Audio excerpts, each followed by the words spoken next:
Hello guys, আমি নাসরিনা। আসসালামু আলাইকুম। নতুন একটা রান্নার ভিডিও নিয়ে আজকে আপনাদের সামনে হাজির হয়েছি। চিংড়ি মাছের মালাইকারির কালারটা কত সুন্দর এসছে দেখো। চলো আজকের ভিডিওটা স্টার্ট করা যাক। নারকেলের দুধ দিয়ে চিংড়ি মাছের মালাইকারি। প্রথমে আমি চিংড়িগুলোকে এইভাবে ধুয়ে কেটে পরিষ্কার করে নিয়েছি।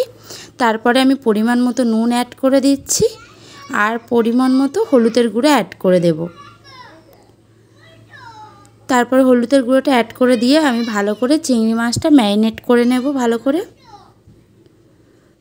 তো আমার ম্যারিনেট করা হয়ে গেছে। এই পর্যায়ে আমি গ্যাসটা অন করে আমি কড়াটা বসিয়ে দিয়েছি আর গরম হওয়ার জন্য ওয়েট করছি। তো কড়াটা যখন গরম হয়ে গেছে আমি পরিমাণ মতো তেল অ্যাড করে দিচ্ছি, সাদা তেল। তেলটা অ্যাড করে দিয়ে আমি গরম হওয়ার জন্য ওয়েট করছি। তেলটা যখন এই পর্যায়ে গরম হয়ে গেছে আমি দিয়ে দিচ্ছি চিংড়ি মাছগুলো, দিয়ে একটু লাল লাল করে একটু ভেজে নেব চিংড়ি মাছগুলো। তো আমার আজকের রান্নার রেসিপিটা নারকেলের দুধ দিয়ে রেসিপি।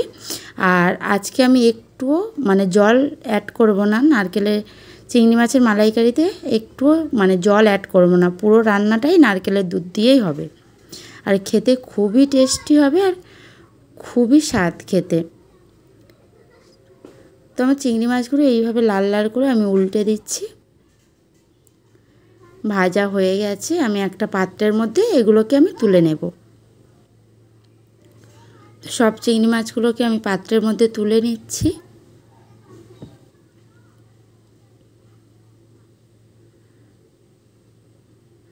সবগুলো তোলা হয়ে গেছে।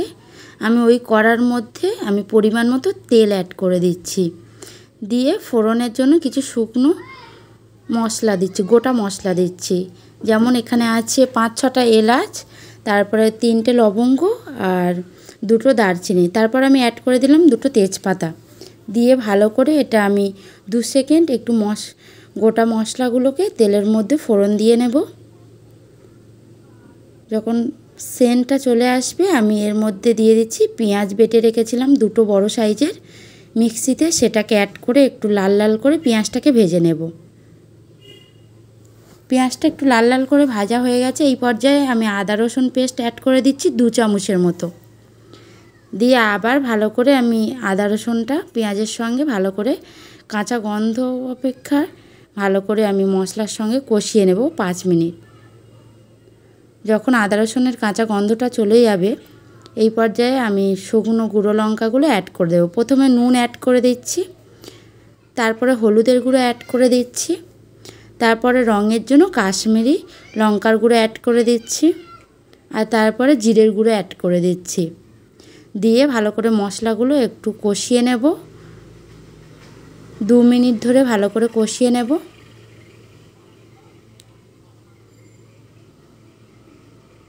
ভালো করে কষানো হয়ে গেলে আমি এর মধ্যে অল্প একটু দুধ দিয়ে ভালো করে মশলাটা কষিয়ে নেব।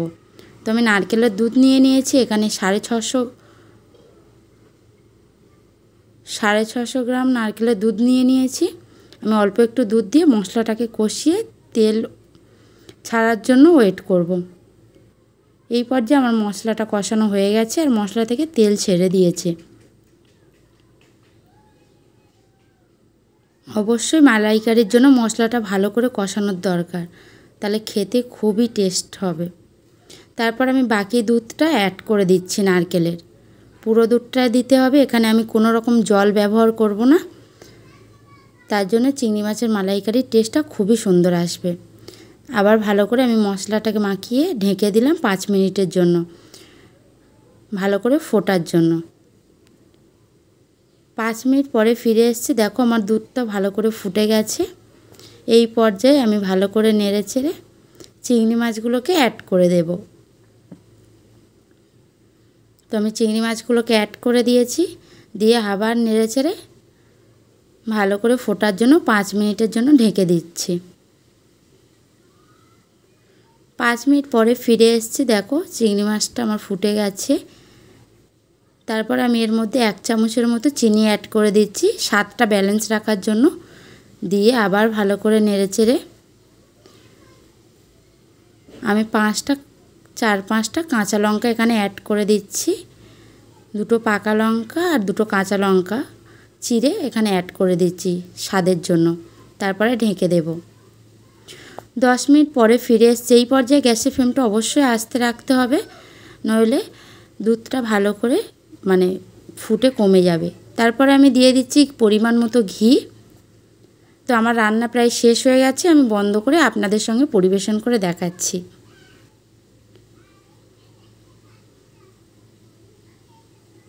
রান্না এইভাবে খুব সহজেই রান্না হয়ে যাচ্ছে। আমার রান্না যদি আপনাদের ভালো লাগে অবশ্যই আমাকে বেশি বেশি ভালোবাসা দেবে।